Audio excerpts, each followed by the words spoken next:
A minha ideia era terminar ainda outra série que a gente estava sobre encontro com Deus, o tema, né, olhando algumas características de Deus, mas eu achei necessário a gente fazer uma guinada nesses temas que a gente tem ouvido, para falar um pouquinho também sobre o momento que a gente está vivendo e qual é o nosso chamado como cristãos diante desse momento, né, que nós estamos vivendo de modo especial no nosso estado do Rio Grande do Sul.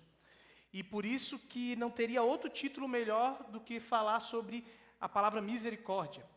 E um texto bíblico, na verdade, o texto bíblico que nós vamos trabalhar é um texto que foi usado já logo quando eu cheguei aqui. Eu fiz uma sequência de mensagens também sobre esse, e eu resolvi retomar esse texto, meditando novamente, trazendo algumas coisas a partir desse texto, que está lá em Lucas, capítulo 10, 25 a 37. Então eu quero começar essa série já lendo esse texto, Lucas capítulo 10, versículo 25 até o versículo 37. Lucas capítulo 10, versículo 25 até o versículo 37, a parábola do bom samaritano.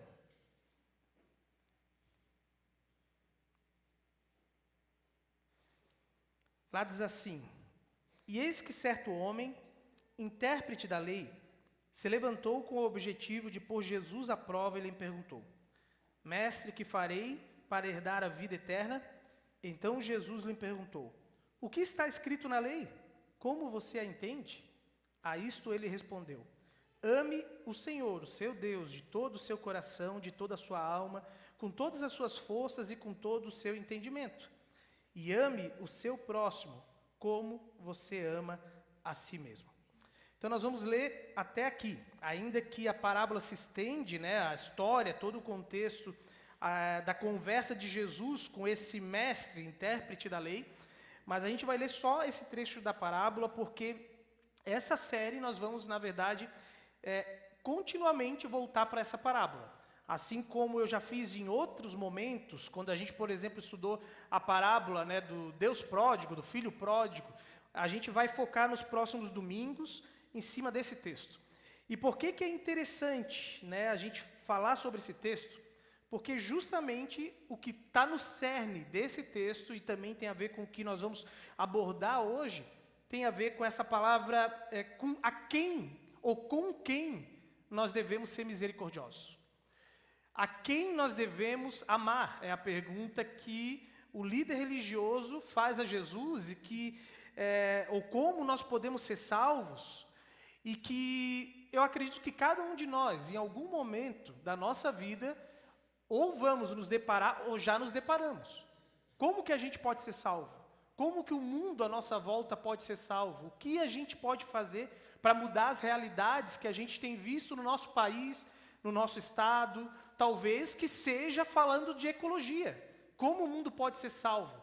Ele não deixa claro, né, a respeito de que tipo de salvação ele está falando. Porque eu acredito que a salvação que ele está perguntando aqui tem a ver com o todo. Então, quando nós nos perguntamos como nós podemos ser salvos, com certeza engloba como o meu corpo, o meu caráter, as minhas atitudes podem ser salvas, como o meu país pode ser salvo, porque nós nos inquietamos, assim como os religiosos daquela época com certeza se inquietavam em ver o Estado sob o domínio do Império Romano. Então eles queriam salvação para a sua nação, eles queriam salvação talvez para suas cidades, de modo semelhante também o que nós nos perguntaríamos. E a resposta então que ele recebe, num primeiro momento, o intérprete da lei, o mestre da lei, ele não responde questionando que amarás, pois, o Senhor teu Deus de todo o teu coração. Aos ouvidos e ao coração desse homem, dessa pessoa, para ele não tinha nada demais nessa primeira parte da afirmação, ame o Senhor teu Deus, assim como provavelmente, se nós hoje ouvimos a mesma coisa, como a gente pode salvar o mundo, e a gente ouvisse hoje essa primeira parte da resposta, né, da pergunta, dizendo, a gente tem que levar o mundo a amar a Deus, seria extremamente óbvio a gente dizer, não, isso eu já estou fazendo. Isso eu sei. Eu sei que a resposta para o mundo tem a ver com as pessoas se reconectarem com Deus. É óbvio que as pessoas precisam se voltar para Deus, receberem perdão dos seus pecados, para que o mundo seja salvo, para que a vida delas sejam salvas, para que tudo ao redor delas seja salvo. Só que o ponto-chave, que eu acredito também que é semelhante, o que nós iríamos também falar com Jesus, ou com qualquer pessoa que respondesse a essa pergunta, como eu posso alcançar a salvação, que é a segunda parte dizendo, amarás o Senhor teu Deus, e amarás o próximo como a ti mesmo, que é o que Jesus aborda aqui. Esse ponto traz justamente aquilo que geralmente a gente não gosta de ouvir, porque é extremamente difícil amar o próximo. E que a gente geralmente vai criar critérios para dizer quem é merecedor ou não do nosso amor. Ou, justamente a pergunta é, quem ou a quem nós podemos dedicar o nosso amor, o nosso cuidado, a nossa misericórdia? Queridos, quando eu li esse texto novamente, meditando, a pergunta que me veio foi, será que ele estava sendo sátiro? Será que o mestre da lei, ele estava simplesmente tirando com a cara de Jesus, assim como no início do texto é dito que ele estava querendo pôr Jesus à prova? E a primeira resposta, ele ouve, mas aí tem a segunda pergunta que ele faz, que é, quem é o meu próximo? Quem é o meu próximo? E aí, então, diante disso, a pergunta é, será que ele estava fingindo ainda as intenções dele, falando de uma maneira falsa? Ou será que ele realmente, a resposta de Jesus realmente tocou ele, de uma forma que ele começou a se perguntar, pois é, mas... Ok, Jesus, quem é a pessoa que eu posso ajudar? Quem são as pessoas que eu posso ajudar? De que maneira eu posso ajudar? Porque realmente eu não sei. É interessante quando a gente olha ali, é dito o seguinte, no versículo 26 em diante, então Jesus lhe perguntou, o que está escrito na lei? Como você entende? A isto ele respondeu, ame o Senhor o seu Deus, todo o seu coração, ame o seu próximo. E no 28, então, Jesus diz, você respondeu corretamente, faça isto e você viverá. E aí o 29 diz, mas ele querendo justificar-se. Para mim, de alguma maneira, o que o autor, Lucas, escreve aqui, falando, querendo justificar-se, dá a entender a possibilidade bem séria de que esse mestre da lei, ele sentiu que mexeu com ele a primeira resposta de Jesus.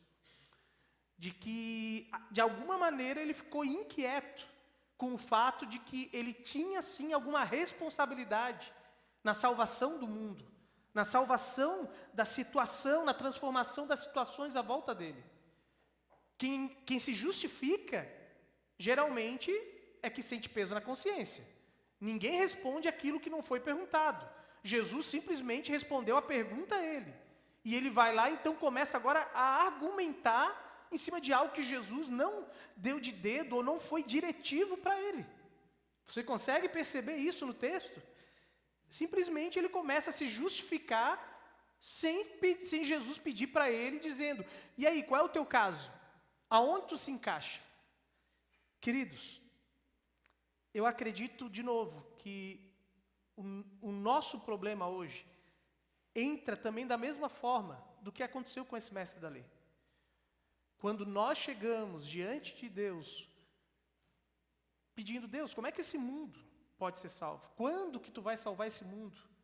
Quando vai haver transformação de verdade no nosso país? Quando vai haver transformação de verdade no nosso estado? Quando, de repente, as autoridades, quem sabe, vão tomar atitudes? Ou quando alguém vai tomar atitude e resolver o problema ecológico, já que já está sendo alertado, que o mundo está do jeito que está, que houve aquecimento global e etc. Quando alguém vai resolver isso? Quando? E aí a gente gostaria simplesmente de ouvir, com certeza, fala somente de Jesus. Fala somente de Jesus. Aproxima essas pessoas de Deus. mas a gente teria a mesma tendência de, se Jesus apontasse para a gente, porque é essa direção que ele está dizendo, de ouvir, e você também faça a sua parte. A gente também teria a tentação de se perguntar, mas e aí? Como eu posso fazer minha parte? Sabe por quê que isso é óbvio?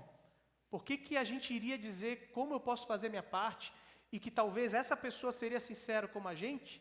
Porque quando nós olhamos para as estatísticas, eu diria não é fácil realmente saber como ajudar e quem ajudar.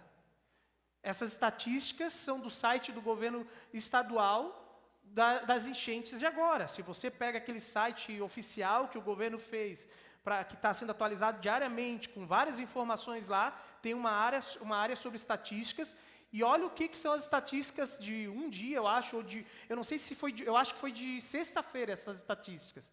Municípios afetados, 449 municípios que precisam de ajuda. Pessoas em abrigos, 76.580 pessoas que estão ou estavam, em abrigo. Pessoas desalojadas, então isso inclui aqueles que foram para qualquer lugar, 538 mil pessoas, e aí os quebrados. Afetados, indiretamente, talvez a gente pode estar nesse aí, 2.131.000 e poucas ali quebradas. Pessoas feridas, 806. Desaparecidos, 108. Óbitos confirmados, 149. Pessoas resgatadas, 76 mil. Animais resgatados, 11 mil animais. Eu arredondei tudo, ok? Queridos, quando a gente olha as estatísticas, buscando dizer o que eu posso fazer, é extremamente difícil. Dizer onde é que eu vou me envolver. Eu vou pegar os 11 mil animais, vou tentar fazer algo pelos animais. É muito animal, em tudo que é canto. Qual os animais que eu vou dar prioridade? É o cavalo, é o cachorro, é o gato? Qual é o animal? Qual é as pessoas desalojadas que eu vou dar atenção? Ou as pessoas que foram a óbitos, quais são as famílias que nós vamos ir atrás para consolar elas? São 149 famílias que passam pelo luto. Ou mais contando com os desaparecidos que de repente podem ou não ter falecido, 200 e poucas famílias que a gente vai dizer, essas famílias precisam de atenção. Mas, vamos complicar um pouquinho mais. Quando a gente olha para o nosso país, quem é o nosso próximo? Quem são as pessoas que precisam de ajuda, precisam de misericórdia, precisam ser cuidadas? Porque pelas estatísticas do IBGE, o nosso país, segundo as estatísticas de 2022, tinha ou tem 12 milhões de brasileiros na extrema pobreza e 67 milhões em situação de pobreza, vulnerabilidade. Então, extrema pobreza no nosso país, 12 milhões. Vamos ficar só com esses 12 milhões. Não pega nem os 67. 12 milhões de pessoas que realmente não têm o mínimo de condições de sobreviver. Passam fome, provavelmente, quase que diariamente no nosso país. 12 milhões. Esquece agora as enchentes. Vamos olhar para o nosso país e, de repente, entre esses 12, eu não consegui achar informações do nosso estado, quantos desses 12 milhões estão no nosso estado antes das enchentes. Um outro dado interessante é que, segundo as pesquisas feitas, há uma grande relação entre a questão da infância e da pobreza. Então, no Brasil, muitas famílias elas tendem a abandonar a parte do rural e irem para as cidades.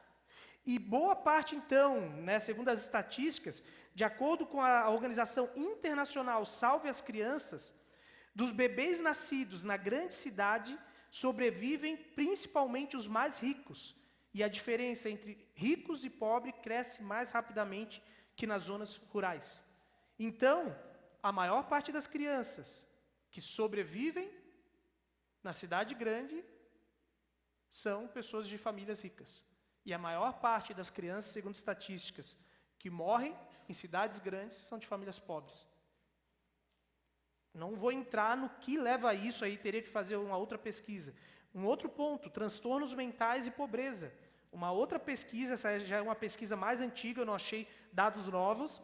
Um estudo baseado nos dados do censo de 2010 mostrou que dos mais de 2 milhões de brasileiros com problemas mentais permanentes no Brasil, 82% são pobres. Então, é mais uma estatística que mostra o quanto que há, por algum motivo, relação entre doenças mentais e pobreza. Talvez aqui entre aquelas discussões até de alguns de por que são a favor de aborto, por que são a favor, né, de aborto, seja por causa de crianças que passam fome. Não sou a favor de aborto, mas talvez aqui são algumas das pessoas que argumentam dizendo, se é para as crianças de família pobre morrer, é melhor serem abortadas. De repente está um pouco disso. Se é para nascer com problema mental, né, com algum tipo de deficiência, então é melhor morrer no ventre. Não estou dizendo que sou a favor, mas alguns argumentos de algumas pessoas estão atrelados a isso. E ainda os sem-tetos, que pode parecer algo estranho, não sei se você já viu na TV, na internet falam que nos Estados Unidos é bem comum, principalmente depois de algumas crises lá que teve financeiramente, pessoas que tinham condições tiveram que morar na rua. E a gente, talvez, por viver numa cidade que não vê isso, é bem difícil acontecer. E mesmo quando a gente vai para a cidade grande, claro, Porto Alegre é um pouco mais claro isso, lá a gente vê as pessoas nas ruas, mas em muitas cidades a gente não percebe isso, mas as estatísticas mostram 6 milhões de pessoas que moram nas ruas, que não têm moradia no nosso país. 6 milhões. E aí? Quem precisa? Quem é o nosso próximo? A quem nós podemos ajudar? E eu não achei muitas estatísticas, mas nós que moramos em Cristal, com certeza conseguimos dizer minimamente quem são as pessoas, que não são poucas, que precisam de ajuda. Quem são as famílias que têm tido problemas, talvez, em Cristal, com os seus filhos jovens e adolescentes, e que talvez não estão em estatísticas, mas que estão precisando de um suporte. E com certeza, cada um de nós aqui conhece alguma família que tem algum grau de dificuldade com seus filhos. Quem são as famílias na nossa cidade que de repente está muito próximo de haver separação no casamento e que não estão nas estatísticas e que precisam de ajuda? Uma cidade de 7 mil, quase 8 mil habitantes, com certeza não são poucas. Quem são as famílias, indo na linha daquilo que acontece nos dados do nosso país, que passam fome de repente, que estão realmente numa dificuldade? Mas o governo tem da cesta básica. Mas ainda assim, a gente deveria se perguntar quem são essas famílias e por que elas não saem disso. E que precisam de acompanhamento e ajuda para que isso mude. É só algumas coisas que me veio à mente a respeito da nossa cidade, alguns exemplos, e que poderia citar talvez outras perguntas, e que a gente iria levantar assim, são muitas famílias. São muitas famílias que precisam de ajuda. E aí, se a gente fizesse essa pergunta, ou se alguém viesse para mim, pastor, como é que a gente pode salvar essas pessoas? Como é que nós podemos salvar as pessoas que estão precisando de ajuda na cidade de Cristal? Como é que a gente pode salvar, oferecer salvação para as pessoas do estado do Rio Grande do Sul, que de N formas, só pela enchente, sem levar nenhum outro dado em consideração? Como que nós podemos? A gente gostaria, provavelmente, de novo, de ouvir, leva só o Evangelho. Leva o Evangelho. Mas a gente ficaria inquieto e talvez iria dizer, eu estou perdido. Porque esse foi o sentimento que eu percebi da grande maioria de nós, e que eu digo que eu também estou junto, estava junto e ainda estou um pouco junto nesse sentimento logo que aconteceu essa catástrofe no nosso estado. E aí, quem que nós vamos ajudar? O que nós vamos fazer? Quem é o nosso próximo? Quem é a pessoa mais próxima da gente que a gente pode ajudar? Não é essa a pergunta que a gente se fez nessas semanas que se passaram? Queridos, quando a gente olha para a parábola do bom samaritano, é justamente sobre isso que Jesus está falando. E ele, ao longo da parábola do bom samaritano, dessa conversa com esse homem, mas ao longo das Escrituras, nós vamos ver que a Bíblia nos ajuda a entender como ajudar e a quem ajudar. Começando pelo princípio de que várias vezes, quando Jesus foi abordado sobre isso, por exemplo, em Marcos 14, versículo 7, que ele é criticado e etc., a resposta de Jesus é: os pobres vocês sempre têm com vocês. Quando Jesus é criticado por causa de que a mulher veio até ele, derramou aquele perfume caro e dizem para ele, poderia ter sido vendido isso e ajudado os pobres? A resposta de Jesus é: os pobres vocês sempre têm com vocês. Então, Jesus, o critério dele, em primeiro lugar, não é vai somente para os mais pobres. Só merece ajuda quem é pobre. Só merece salvação quem é pobre.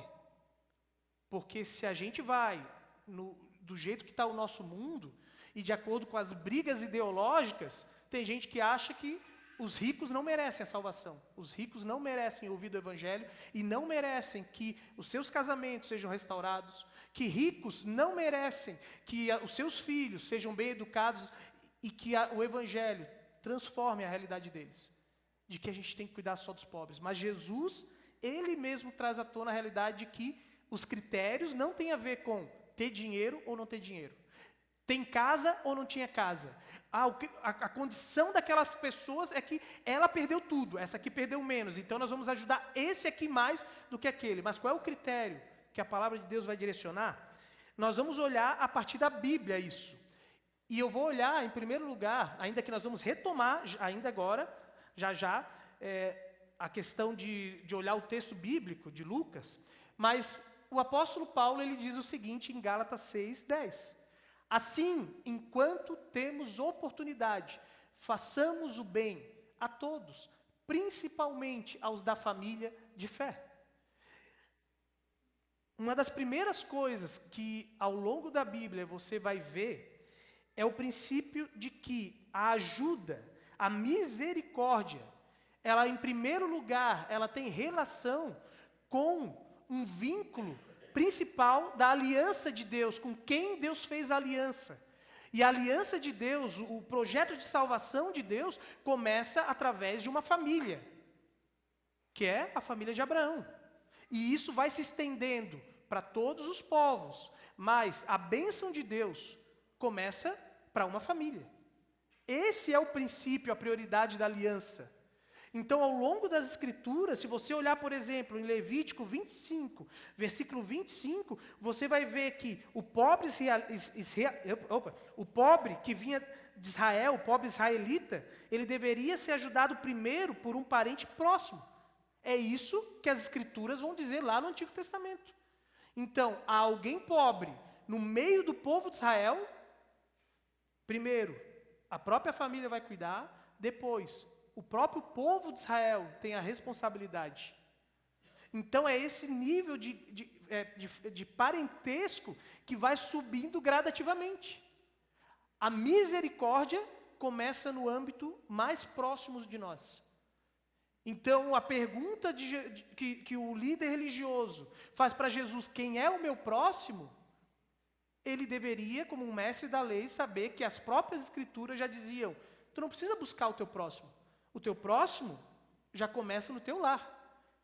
As primeiras pessoas que precisam de ajuda de verdade são os da nossa casa. Então, a quem eu deveria, em primeiro lugar, me preocupar é com a minha casa, com o meu filho, com o meu esposo, com a minha esposa. Porque quantas vezes a gente vê as pessoas cristãs dedicando a vida inteira em prol do reino de Deus só lá fora, mas quando os mais próximos da sua casa têm necessidades, não tem a mínima disposição de ajudar. Quantas vezes a gente vê a generosidade acontecendo no culto, ofertando, como a gente tem feito nos cultos, para poder ajudar pessoas de fora, que estão passando pela enchente e é digno, mas se a gente de repente falasse, vamos levantar uma oferta para ajudar determinada família da nossa igreja, talvez a gente não seria tão generoso quanto. Porque a gente talvez pensa, essa pessoa não merece. Essa pessoa não é digna disso. E isso é uma das perguntas que a gente ainda vai responder em outro momento dessa série de mensagens sobre essa questão da dignidade, etc., olhando para essa parábola. Mas, ainda agora, olhando para isso, Jesus ele destaca, principalmente aos da família de fé, e ao longo da Escritura está isso claro. Então, se a gente vai olhar essa ordem de prioridade, eu diria, a aliança começa em primeiro lugar, com a minha família, com a minha igreja, e aí isso vai passar para frente, para o estado, para a cidade onde eu vivo. É um grau que vai aumentando. Então, há alguém na minha casa que precisa de ajuda? Há alguém próximo de mim, um pai, uma mãe, um tio, uma tia, que precisa de ajuda? Quem que é o responsável por essa pessoa? É o Estado que é responsável. Jesus diz, as Escrituras dizem, sou eu que sou responsável pelo meu pai, pela minha mãe. Há alguém que está doente na minha família, sou eu, se tenho condições, que tenho que assumir a responsabilidade por essa pessoa. Mas, ao mesmo tempo, isso passa para a igreja, porque quando nós vamos olhar as Escrituras sagradas e o próprio Jesus vai mostrar que a igreja ganha um caráter de família para nós, quando nós nos convertemos. Então, quando Jesus é questionado, dizendo, olha, a tua família está lá fora, o teu pai, a tua mãe e os teus irmãos estão lá fora, quando ele estava dentro de uma casa, ele diz, quem são o meu pai e a minha mãe? Quem são meus irmãos? Senão aqueles que fazem a vontade do meu pai. E a igreja, ela ganha uma importância diferenciada também nesse papel da família de Deus, que tem que se responsabilizar pelos seus. Mas não somente porque é uma ordem de Deus, mas porque a igreja, nós poderíamos dizer que ela é a vitrine do reino de Deus que virá futuramente. Então, por que a igreja deveria assumir a responsabilidade, assim como Israel também é responsável pelas pessoas que estão viúvas, necessitadas? Agora nós, como posterior a Israel, assumimos o papel de cuidar uns dos outros, mesmo que não tenha vínculo de sangue, de DNA, porque quando nós cuidamos uns dos outros, o mundo lá fora começa a olhar para a gente e experimentar como vai ser o novo céu e a nova terra. Nós somos uma vitrine exposta para o mundo, e o mundo está olhando para a gente, e eles precisam perceber que o reino de Deus já está entre nós, ainda que de modo imperfeito, e que quando nós nos rendemos a Jesus, é isso que nós vamos experimentar hoje, mas acima de tudo na eternidade. Onde até aquelas pessoas que não tem ninguém que cuida delas, até aquelas pessoas idosas, que de repente a família já não consegue mais estar tão próxima, e que moram sozinhas, tem pessoas que talvez semanalmente vão lá e visitam ela. Por quê? Porque nós entendemos que o amor se estende para todos, e nós somos modelo de como deveria ser o reino de Deus que virá e que as pessoas querem experimentar ou deveriam querer experimentar. Então, a responsabilidade talvez é ainda maior, não dentro das nossas famílias somente, mas como igreja. Porque se nós, como igreja, vemos que as famílias estão deixando de lado os seus parentes, e essas pessoas estão entre nós, se entre nós há pessoas que precisavam ser acompanhadas, cuidadas pelas suas famílias, e não estão sendo cuidadas, nós precisamos assumir a responsabilidade. Esses são os próximos. Essas são as pessoas que precisam de ajuda. Mas que a gente, num primeiro momento, o que a gente faz? A gente sempre olha para longe, para aqueles que estão distantes. E aí a gente fica desesperado, querendo sair daqui, e talvez ir para Guaíba e para tantas outras cidades, não que a gente não possa, mas a gente se esquece que a gente também tem a nossa responsabilidade aqui, e que há pessoas que precisam do nosso cuidado aqui também. E aí a gente vai para essa segunda parte, ou primeira, do texto, que ele diz, o apóstolo Paulo, assim, enquanto temos oportunidade, façamos o bem a todos. Então, o fato de que a igreja, ela é responsável, né? Nós somos responsáveis uns pelos outros, não faz com que a gente se esqueça das pessoas que estão à nossa volta, que não participam da igreja, que de repente não querem saber de Deus, que não querem, na verdade, nem saber de Deus, muito pelo contrário, criticam a Deus, que talvez são de outras religiões. Porque quando nós olhamos para esse texto, a primeira coisa que se destaca é que o samaritano ajudou um inimigo dele, que era um judeu.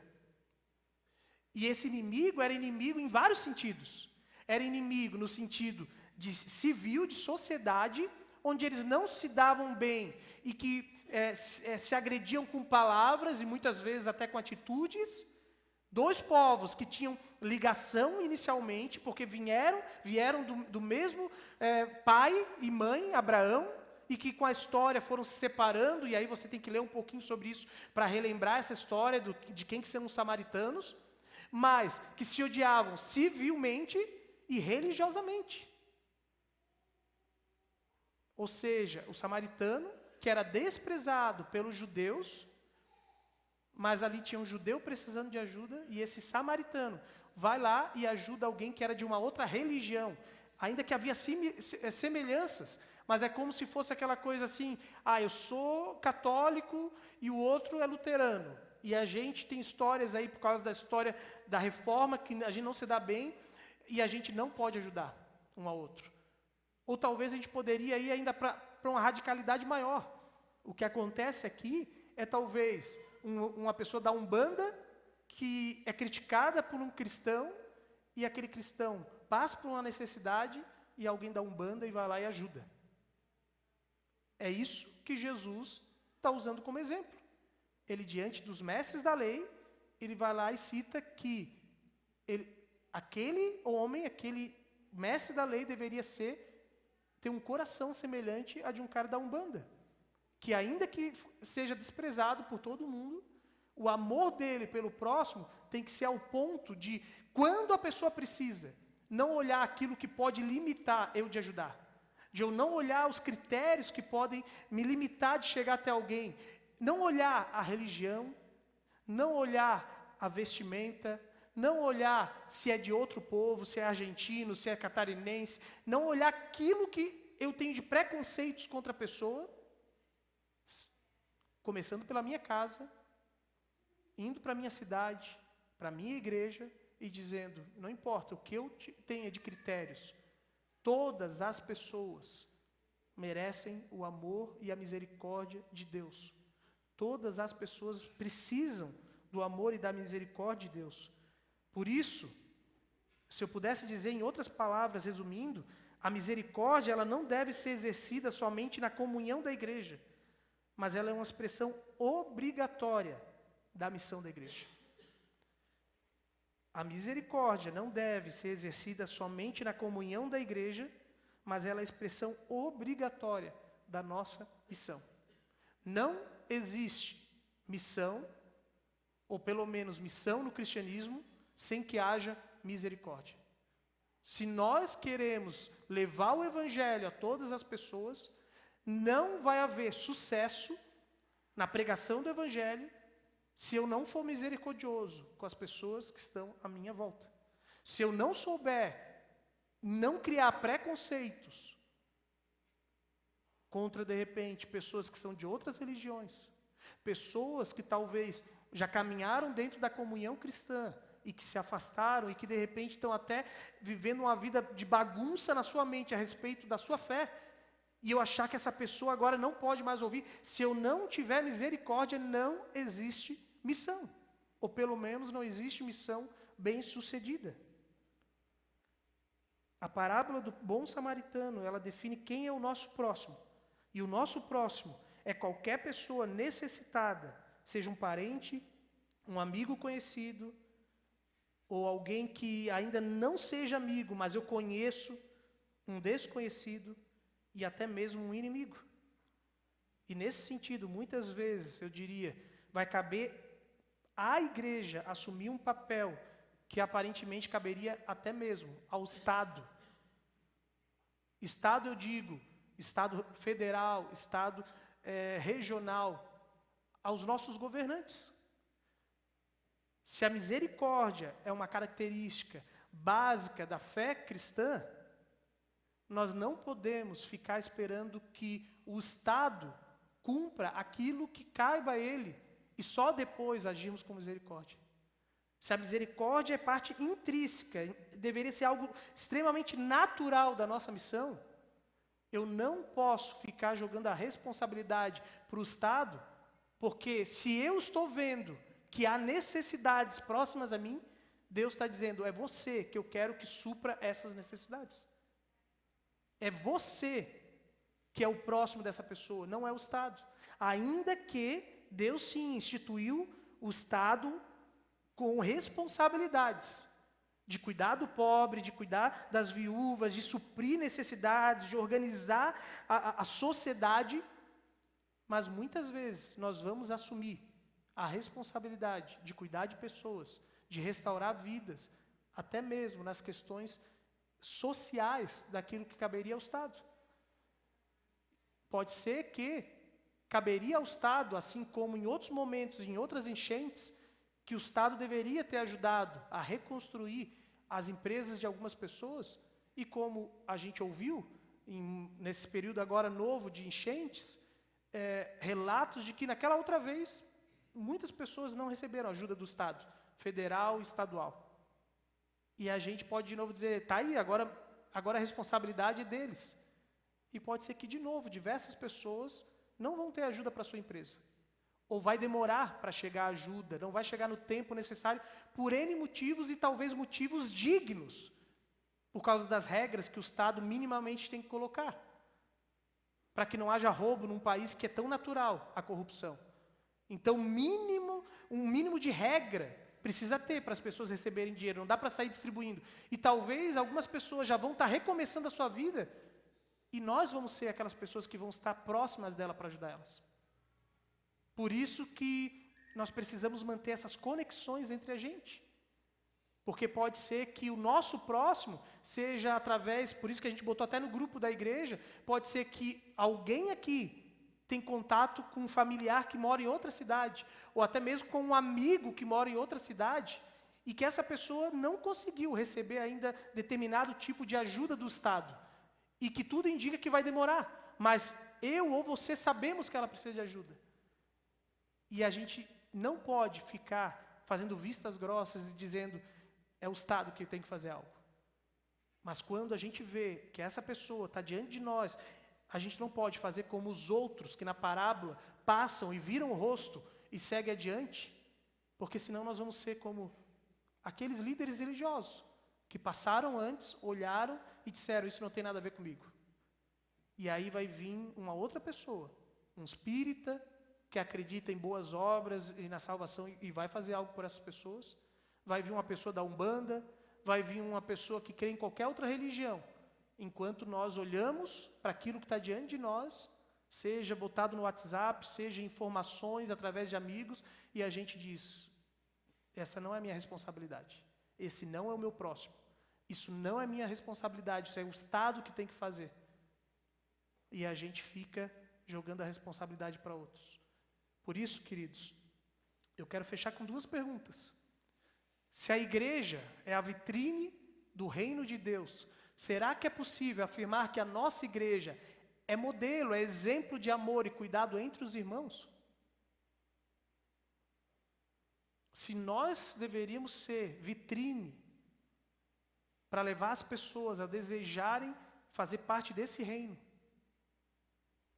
quando as pessoas olham para a nossa comunidade, a Igreja do Redentor de Cristal, elas ficam atraídas e desejam vir para cá por causa do jeito como nós nos cuidamos? Não estou falando lá para fora, estou dizendo entre nós.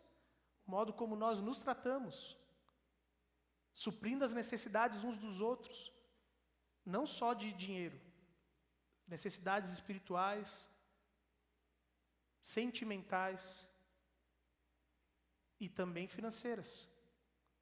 Nós somos exemplo no jeito como a gente lida e quando as pessoas vêm, talvez participam de um culto, elas ficam dizendo que lugar que está cheio do amor. É aqui que eu me sinto amado, e aqui, ou pelo menos eu vejo ele se amando e eu quero receber desse amor e eu vou ficar aqui. Segundo, nós podemos afirmar que a misericórdia com todos tem feito parte da missão da nossa igreja? Com toda certeza a gente consegue afirmar que a misericórdia é uma característica da nossa missão? Nós somos uma igreja que é reconhecida no dia a dia e nas suas atividades pela característica da misericórdia? Nós somos misericordiosos com os nossos amigos, com os nossos colegas de trabalho, com as pessoas que a gente convive na cidade. Nós somos misericordiosos quando as pessoas no estado estão precisando de ajuda. E a gente diz, eu vou lá, eu estou à disposição. Ou a gente fica, talvez, levantando motivos, dizendo, também, quem mandou fazer a casa pertinho do rio? Ninguém mandou construir uma casa ao lado do rio. Ninguém mandou construir uma casa numa região que era de enchente. Deveria saber que lá é uma região de enchente. Porque em 41 já teve uma enchente, então eles deveriam saber disso. Ou a gente é misericordioso, ainda que muitas pessoas talvez tenham culpa. Ainda que muitas vezes o Estado, a prefeitura daquela localidade tentou de tudo que é jeito inibir que fosse construída casas em determinados lugares e depois, para tentar organizar melhor, vai lá e libera, cobra IPTU, começa a levar lixo, água, luz, etc. E aí, mas o Estado liberou. Tá, mas a pessoa lá no início foi culpada, ela sabia que não era permitido, ela deu o seu jeitinho, construiu quando não tinha fiscal, botou a casa em pé, porque talvez era o único jeito que ela ia ter uma casa, porque ela não tinha talvez nem dinheiro para comprar um terreno. A gente consegue ser misericordioso e pensar, talvez por outro lado, ao invés de só condenar, ao invés de julgar as pessoas e permitir que o Evangelho alcance da mesma maneira que alcançou a gente, de um Deus que poderia chegar para a gente e dizer, eu tenho várias coisas contra vocês, vários motivos para não ser misericordioso contigo, mas eu vou ser misericordioso. Eu vou perdoar os teus pecados e eu vou restaurar a tua vida. Eu vou te ajudar a você ser uma nova pessoa. Esse é o nosso Deus. Ele toma sobre si o prejuízo. Um prejuízo grande. E a gente vai falar um pouco mais sobre isso nessa série, sobre prejuízo também, é outro assunto que a gente vai falar. Mas eu quero agora te convidar a você fechar os seus olhos, ou, se você prefere ficar de olhos abertos, até 1 minuto em silêncio. Se preparando também para responder a Deus em oração. Permita que Deus continue falando com você. Permita que essa palavra, aquilo que eu falei ao longo dela, algo com certeza tocou mais a você. Permita que as perguntas continuem vindo. Permita que as críticas que talvez Deus levanta no teu coração de atitudes que lembram algo que eu falei, venham à mente. Permita não que a mente fique em silêncio, não é meditar para silenciar, mas permitir que a voz de Deus continue ressoando dentro de você. Tenha 1 minuto em silêncio. Em seguida já vá respondendo. E eu ainda vou orar com você.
conforme você vai ouvindo, ou já sabe, comece a responder a Deus. Se comprometa com aquilo que precisa ser transformado. Se Ele trouxe à memória alguém que você precisa ajudar, seja na sua família, seja na igreja, se dispor a caminhar com alguém, vá respondendo a Ele. Coloque de modo prático aquilo com o que você quer se comprometer e peça ajuda do Espírito Santo dele, que é derramado sobre todos os que creem em Jesus. Peça que Ele também te capacite a permanecer nesse propósito.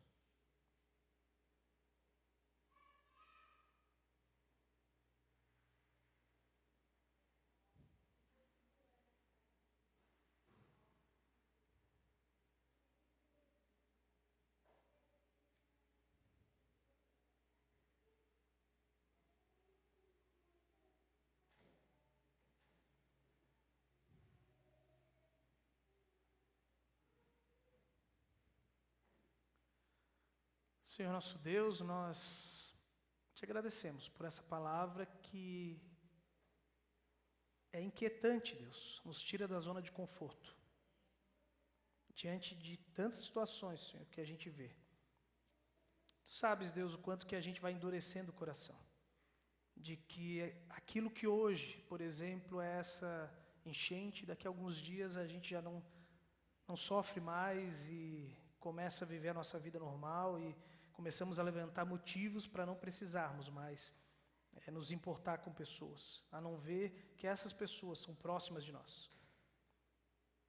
Talvez isso mexe com a gente porque é no nosso estado, Deus. Ou talvez é porque muitos de nós, até várias vezes na semana, vão a Porto Alegre, a Guaíba, Eldorado, e que se talvez fosse em outro lugar, Deus, como também tem tido chuva, Senhor, agora em Santa Catarina, alagando novamente regiões, Senhor, como tem tido chuvas no Espírito Santo, em outros lugares do nosso país, e todos os anos, Deus, há enchentes e pessoas perdem coisas, e a gente, Deus, não dá essa importância que nós estamos dando agora. Achamos que não são próximas nossas, que não precisam da nossa ajuda, que não é nossa responsabilidade, Deus. Nos perdoe, Deus, porque a gente levanta diversos argumentos para não ajudar pessoas. Talvez até mesmo de que nós não temos condições financeiras.